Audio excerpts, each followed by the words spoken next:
Hello,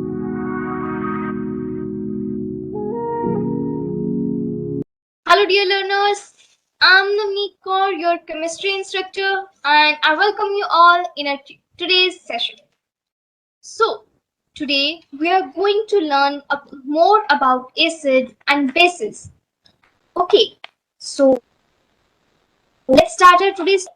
So, my dear students, in today's video, we'll be learning about the strength of acid and base. But before that, let's have a look at how acid and base react with water, or whether they are dissolvable in water or not.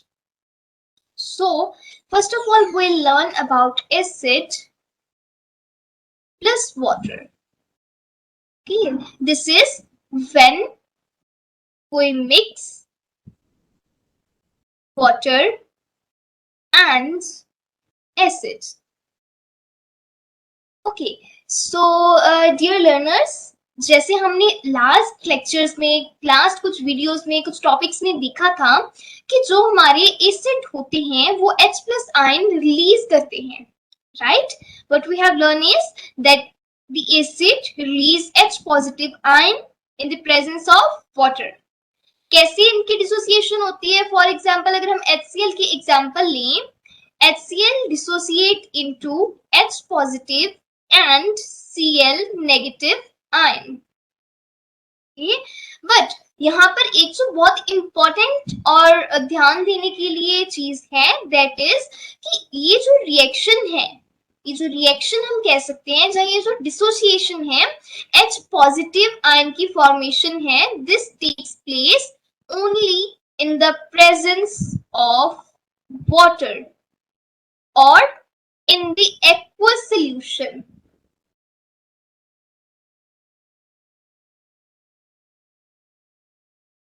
Okay, so जो हमारे कोई भी acid हम ले लें, whether it is HCl,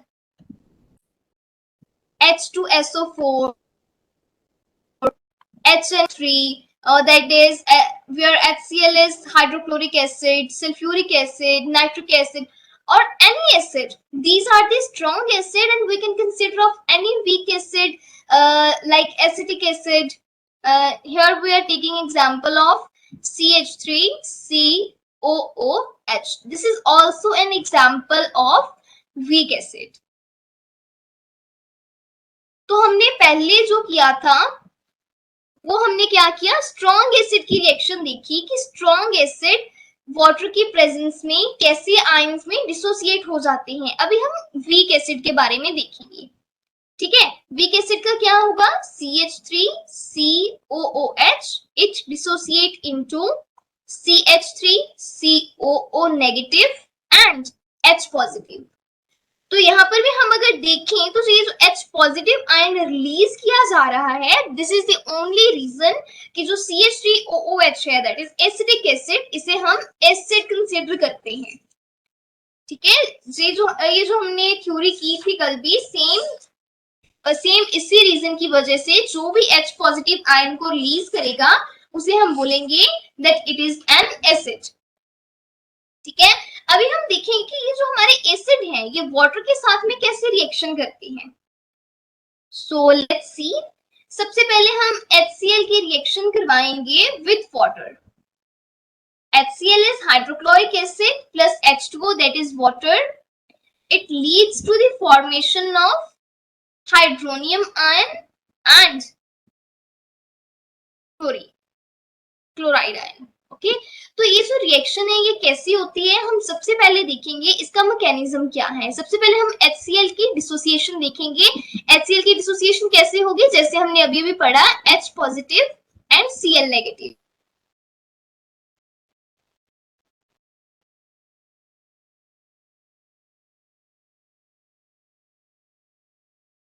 और अभी जो ये जो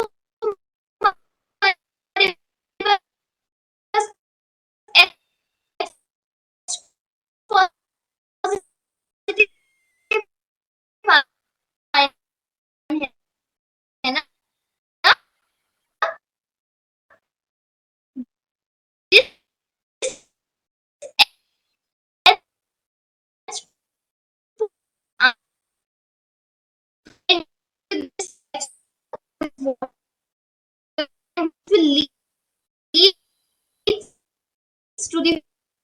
formation of hydronium ion plus is known as hydronium ion. This is our hydronium ion. Okay, this is very important topic also. आपको ये रिएक्शन भी आ सकती है. हाइड्रोनियम आयन की फॉर्मेशन कैसे होती है? How the formation of hydronium ion takes place. तो इसके आंसर में आपको कौन सी रिएक्शन लिखनी होगी? H2O plus hydrogen ion. It leads to the formation of hydronium ion. Okay, my dear learners, just note down these reactions. These are very important from examination point of view. ये तो हमने देखी acid की reaction, right? अभी हम देखेंगे कि base कैसे रिएक्ट करते हैं विद वाटर. ये जो हमारा टॉपिक है, हमारा टॉपिक बेसिकली यही रहने वाला है, how acid and base reacts with water. So अभी हमने एसिड का देखा है. जो हमारा नेक्स्ट टॉपिक है, इसमें हम देखेंगे कि वो बेस के साथ कैसे रिएक्ट करता है. जैसे हमने HCl की एग्जांपल ली, सेम वे में हम जो है किसे कंसीडर करेंगे बेस में? NaOH. Dear learners, you need to note down that अकेला एक NaOH ही हमारे पास बेस नहीं है. KOH जो भी OH नेगेटिव आयन को रिलीज कर सकता है वो कंपाउंड क्या कहलाएगा? That will be called as a base. Okay, अभी हम देखते हैं MgOH2, that is also example of base. This is MgOH.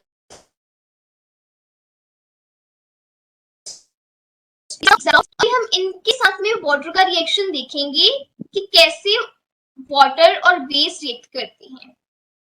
ठीक है, तो सबसे पहले हम देखेंगे sodium hydroxide NaOH.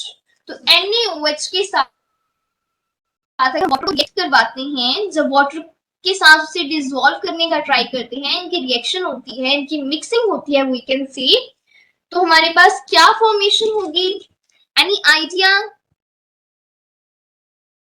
It leads to the formation of Na positive plus OH negative. Okay, यहाँ पर you can also note it down the state that sodium hydroxide is initially in solid state and the ions forms are in aqueous solution. My dear students, अगर आपने अभी note किया हो तो हमने क्या बोला था पहले भी कि हमारे पास जो आयन की फॉर्मेशन है ना, वो एक्वस सोल्यूशन में होती है, या फिर हम क्या कह सकते हैं, इन द प्रेजेंस ऑफ वाटर होती है. ठीक है, अगर वाटर प्रेजेंट नहीं होगा तो हमारे पास आयंस की फॉर्मेशन नहीं होगी.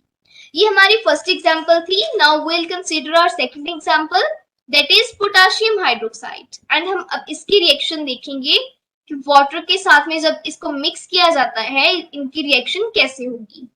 दिस इज वेरी सिमिलर, जैसे हमने सोडियम हाइड्रोक्साइड की थी, सेम वे में ही होगी. That is K positive. It is in aqueous state now, and plus OH negative. This is also in aqueous medium. तो स्टूडेंट्स अभी क्या है, अभी देखो, अगर यहाँ पर OH नेगेटिव आयन रिलीज हो रहा है ना, इट मींस कि जो हमारे कंपाउंड है वो क्या है? बेस. आपको ऐसी भी रिएक्शन दी जा सकती है कि आपको रिएक्शन दी होगी और पूछा होगा कि whether it is an acid और base. This is very easy. आपको आप आइडेंटिफाई कर सकते हो whether. How will you identify? By the release of this OH negative ion. अगर जो हमारे पास रिलीज हो रहा है that is OH negative ion, it means कि जो हमारा कंपाउंड है that is a base. Okay, तो अभी हम थर्ड एग्जांपल देखेंगे, that is of magnesium hydroxide MgOH2. In the presence of water gives Mg2 positive, that is magnesium 2 positive in aqueous state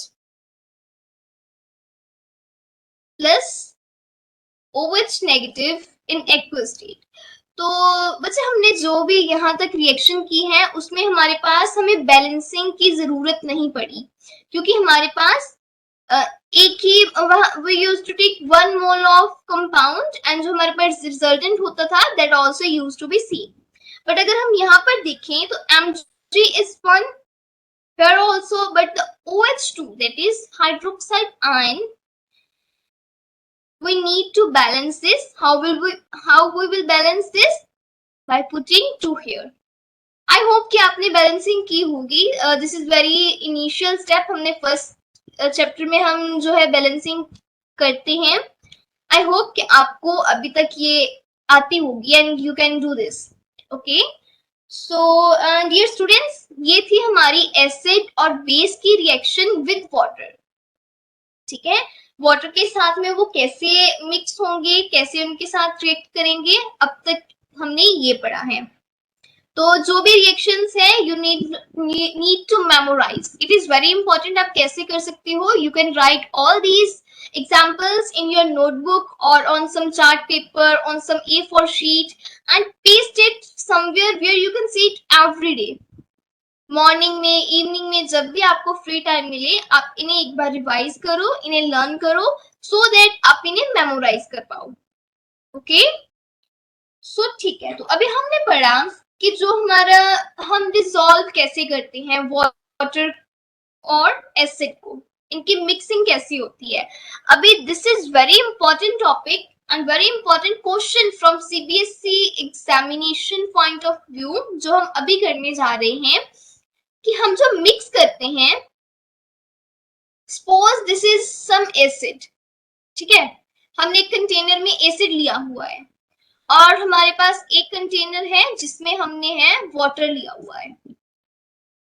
ठीक है, और हमने इन दोनों को मिक्स करना है. तो हम कैसे मिक्स करेंगे? एसिड को वाटर में डालें या वाटर को एसिड में डालें?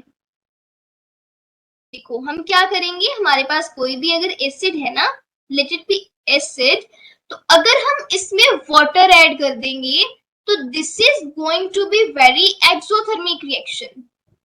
एक्सोथर्मिक रिएक्शन मींस इसमें बहुत ज्यादा हीट इवॉल्व होगी. तो जो हीट रिलीज की जाएगी ना, इसकी वजह से क्या हो सकता है, ये जो बीकर है इट कैन ब्रेक. और जो इसमें एसिड होगा वो बाहर किसी के फेस के ऊपर लग सकता है, किसी के हाथों पर पड़ सकता है. And this is very harmful when we are performing any of the experiment or any of the activity.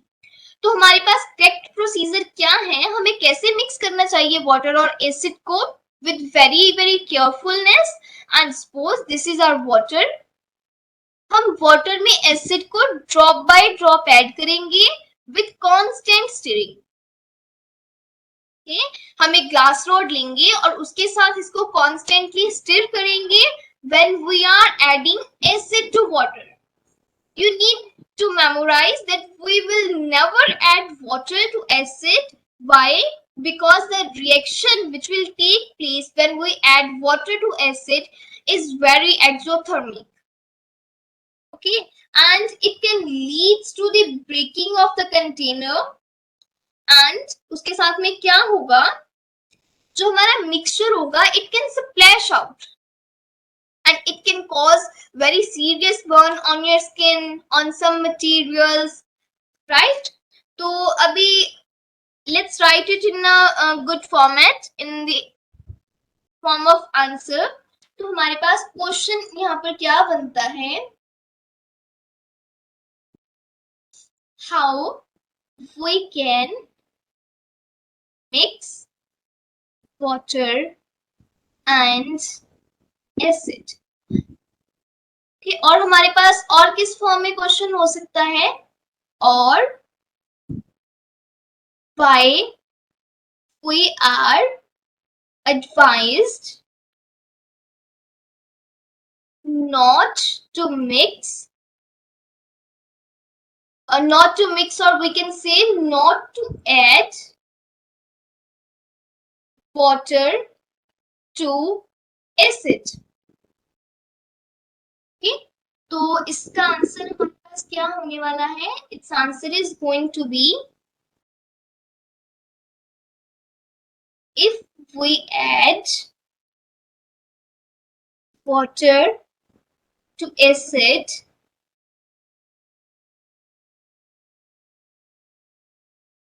it results in exothermic reaction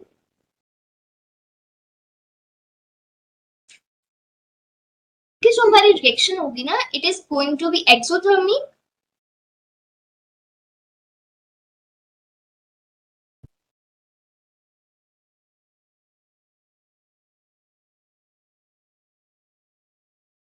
and the heat generated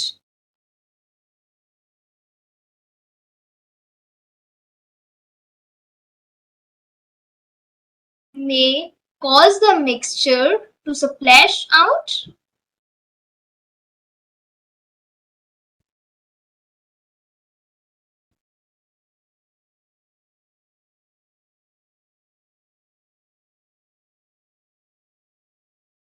And cause burns.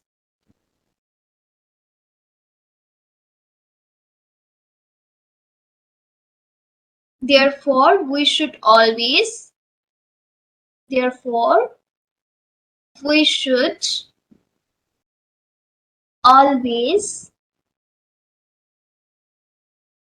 add acid to water. हम bracket में क्या लिखेंगे, drop wise, कि जो हमने acid डालना है ना, ऐसे नहीं है कि पूरी की पूरी बोतल ही डाल दें, ड्रॉप वाइज डालना है विथ कांस्टेंट स्टिरिंग.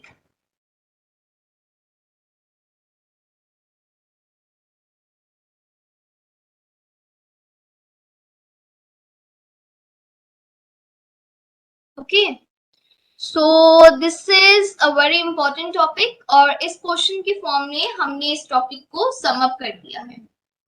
ठीक है, तो अभी हमारा जो नेक्स्ट पॉइंट है ना, अभी देखो हमारे पास क्या है, अगर हम वाटर में एसिड है, ठीक है, उसमें वाटर ऐड कर रहे हैं, तो हमारा जो एसिड है क्या होने वाला है, वो डिल्यूट होने वाला है. डिल्यूट होने वाला है का मतलब है, अभी देखो हमारे पास अगर पहले 50 हम ले लेते हैं, 50 ml एसिड था, ठीक है, और उसमें हमने वाटर डाल दिया, सपोज उसने हमने जब मिक्स किया है तो 100 ml वाटर में हमने 50 ml एसिड ऐड कर दिया. नहीं है usually because it is obviously exothermic reaction, but we are just considering an example here. तो हमारे पास क्या होने वाला है कि जो हमारी एसिड की परसेंटेज है, जो इसकी रेशियो है, इसकी मोलर कंसेंट्रेशन है, वो डिक्रीज हो जाती है. ठीक है, जो आपको एक्टिविटीज करने के लिए, एक्सपेरिमेंट करने के लिए एसिड दिए जाते हैं ना, वो प्योर नहीं होते, these are not concentrated, dilute acid आपको दिए जाते हैं, but still you need to be very careful whenever you are performing any experiment. ठीक, तो जो हमारे पास डिल्यूट होते हैं ना, अभी हम यहाँ पर देखेंगे कि जो हमारे पास डिल्यूट एसिड होते हैं, उनमें जो H प्लस कंसेंट्रेशन होती है ना, H प्लस की जो परसेंटेज हम बोल सकते हैं, जो कंसेंट्रेशन बोल सकते हैं, वो कम होती है. Concentration is low as compare to, किसके साथ में अगर हम उसे कंपेयर करें, acid in its pure state, as compared to acid in its pure state. ठीक है जी, और जो कंसेंट्रेटेड होती हैं उसमें जो H प्लस की कंसेंट्रेशन है वो ज्यादा होती है. कंसेंट्रेटेड को ही हम प्योर स्टेट में भी बोल देते हैं. Same is the case with base, जैसे हमने अभी एसिड का किया, डाइल्यूट बेस का भी क्या हो जाएगा, उसमें जो OH कंसेंट्रेशन है, OH नेगेटिव आयन की कंसेंट्रेशन है, वो कम हो जाएगी जब हम उसे डाइल्यूट करेंगे. ठीक है, when any base is diluted, diluted base has less concentration, or we can say less percentage of OH negative ion. ठीक है जी, so this was all about this topic, जो हमने किया है एसिड एंड बेस का रिएक्शन विद वाटर. ओके, तो अभी हम एक जनरल सी एग्जांपल देखेंगे. हमने न्यूट्रलाइजेशन रिएक्शन के बारे में पढ़ा था, उसमें क्या था, acid plus base gives salt plus water. ठीक है, तो अभी हम इसकी एक एग्जाम्पल, जनरल एग्जाम्पल देखिए तो हमारे पास क्या होता है, HX plus MOH gives MX plus HOH। यहाँ पर जो है H का तो आपको पता ही है, obviously it is something related to hydrogen.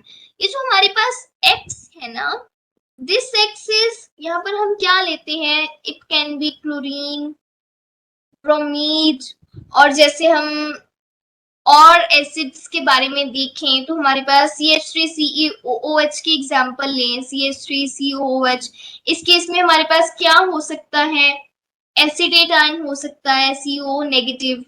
ठीक है, और जो M है यहाँ पर, M is basically some metal, जैसे कोई भी example you can think of, base की अगर हम एग्जांपल लें, और इसके साथ में क्या बनेगा, हमारे पास क्या होगा, ये जो H और X है ये दोनों कंबाइन कर जाएंगे, और जो वाटर की formation as a side product और बाय प्रोडक्ट होगी। तो यहाँ पर कौन सी रिएक्शन हो रही है, this is double displacement reaction. I hope कि आपने फर्स्ट चैप्टर में ये किया होगा और आपको याद होगा, है ना। तो ठीक है, तो हमारे पास अभी हम अगर एग्जाम्पल लें तो हम कौन से एसिड के एग्जाम्पल लेते हैं, most probably yes hydrochloric acid, that is HCl plus sodium hydroxide. यहाँ पर हमारे पास क्या बनेगा, देखो हमारे पास X की जगह पर क्या है, क्लोरीन, एंड मेटल की जगह पर हमारे पास क्या है, सोडियम। तो हमारे पास यहाँ पर क्या बनेगा, sodium chloride plus formation of HOH, और हम इसे क्या लिख सकते हैं, H2O, that is our water. तो अगर हमने नेमिंग करनी हो तो कैसे करेंगे, this is our hydrochloric acid plus sodium hydroxide leads to the formation of sodium chloride, and sodium chloride is also known as, yes, common salt. We also call sodium chloride as common salt and water. Okay, तो ये जो है हमने neutralisation reaction की थी, उसी का हमने डीप में उसे किया है कि हम उसे कैसे पढ़ेंगे और न्यूट्रलाइजेशन रिएक्शन होती क्यों है। ठीक है, अभी जो न्यूट्रलाइजेशन रिएक्शन है ना, इसकी अगर हम डेली लाइफ में एग्जांपल देखना चाहें तो हम क्या देखते हैं, देखो एक वेरी कॉमन सी एग्जांपल देखते हैं, एसिडिटी। एसिडिटी की प्रॉब्लम से you may be well known, right. हमारी डेली लाइफ की हम अगर एग्जांपल लेना इसमें, तो इसमें क्या होता है कि हम डाइजेशन के टाइम में हम, आपको पता होगा कि there is production of some acidic content in our body, right. इसके बारे में आप बायोलॉजी में और भी ज्यादा डीपली पढ़ेंगे। तो जो एसिडिक कंटेंट होता है ना, अगर इसकी कंसेंट्रेशन इंक्रीज हो जाए by any chance due to some reasons, right, due to some eating habits, तो इससे हमें एसिडिटी की प्रॉब्लम होती है। तो उसमें क्या है, कुछ बेसिक चीज कंज्यूम करनी चाहिए, और हमें कुछ ऐसे कंपाउंड कंज्यूम करने चाहिए जिससे जो है हमारे इन दोनों की रिएक्शन हो, और इससे क्या हो जाए, न्यूट्रलाइजेशन हो जाए। ठीक है, जो न्यूट्रलाइजेशन रिएक्शन हो जाएगी तो ये जो प्रॉब्लम है ये ठीक हो जाती है।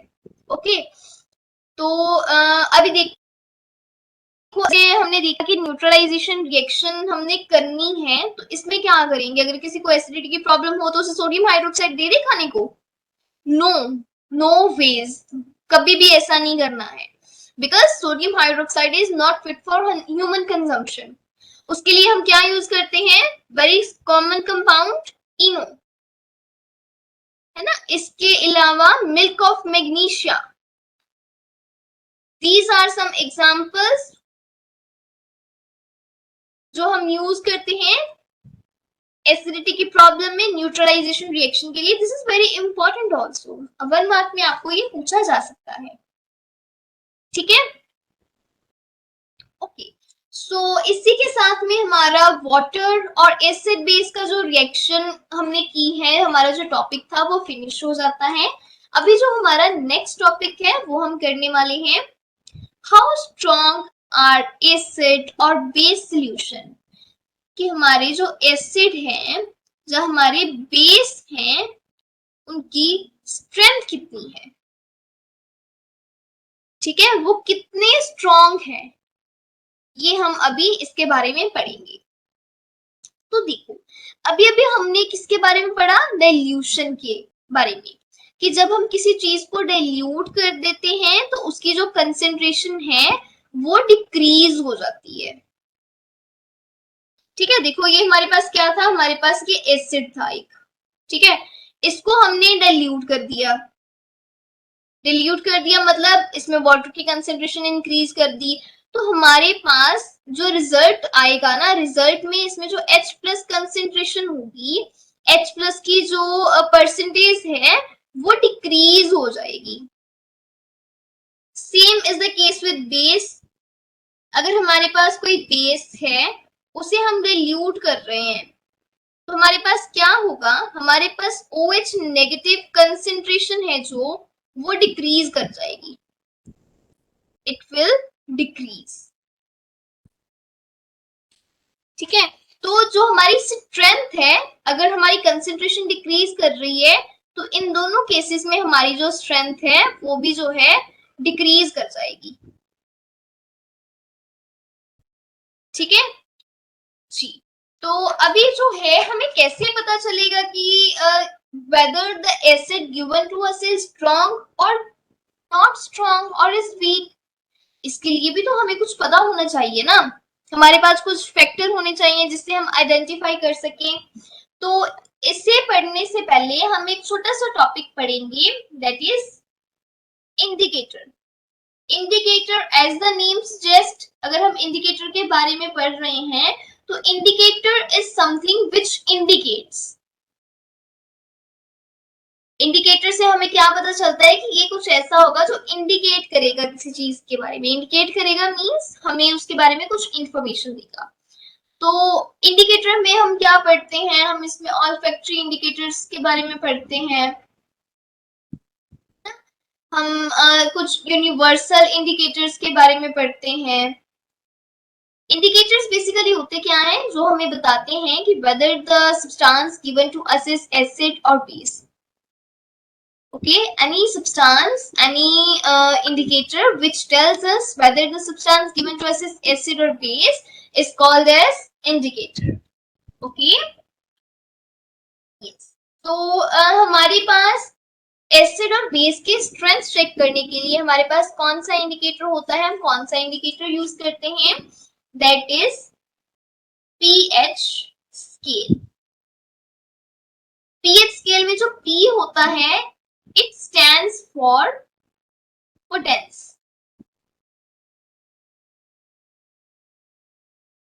इसका क्या मीनिंग होता है, which means power, and H obviously is for hydrogen. Hydrogen कह सकते हैं हम, जो H प्लस कह सकते हैं, H पॉजिटिव आयन। ठीक है, हमारा जो पीएच स्केल होता है ना, उसके ऊपर वेरियस कलर्स होते हैं, रेड, येलो, ग्रीन, ब्लू, सबके लिए डिफरेंट डिफरेंट कलर होता है। हमारा जो पीएच स्केल होता है उसके ऊपर 0 to 14 तक नंबरिंग होती है। ठीक है, और उसमें जो 7 होता है ना, 7 इज द न्यूट्रल पॉइंट। ठीक है, अगर किसी चीज की 7 गिवन हो, it means that is not acidic neither basic, that is neutral. Okay, so 7 से जो नीचे जाते जाएंगे ना जैसे हम, इट मींस कि उसकी एसिडिक स्ट्रेंथ है जो वो जो है इंक्रीज करती जाएगी। और अगर हम इसके राइट में चले जाएं तो इस इधर क्या होगा, इधर हमारी जो बेसिक स्ट्रेंथ है वो इंक्रीज करेगी। ओके, इसका ना आप अगर डायग्राम देखेंगे which is given in your NCERT book is something like this,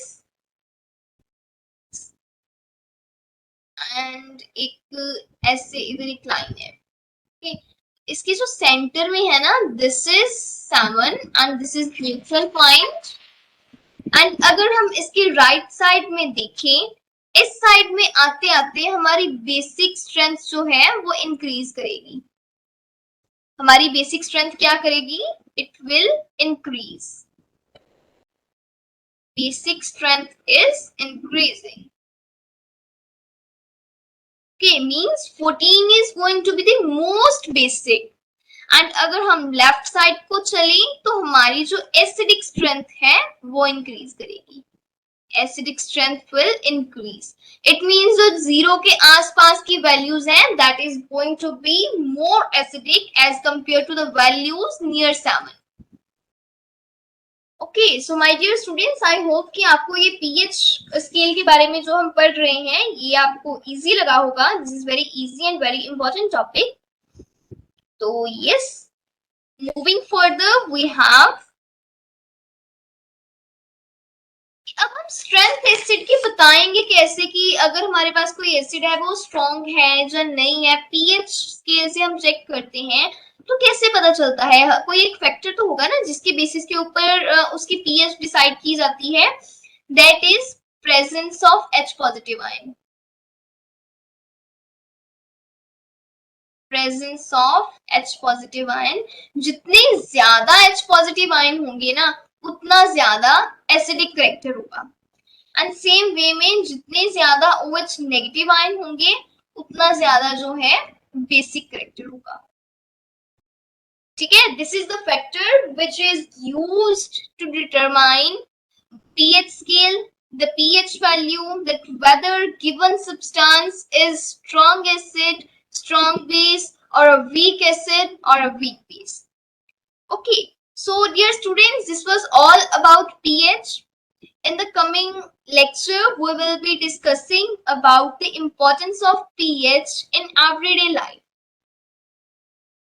जैसे हमने अभी पढ़ा है कि pH कैसे इंपॉर्टेंट है, पीएच कैसे फाइंड किया जाता है, पीएच वैल्यू कैसे फाइंड होती है।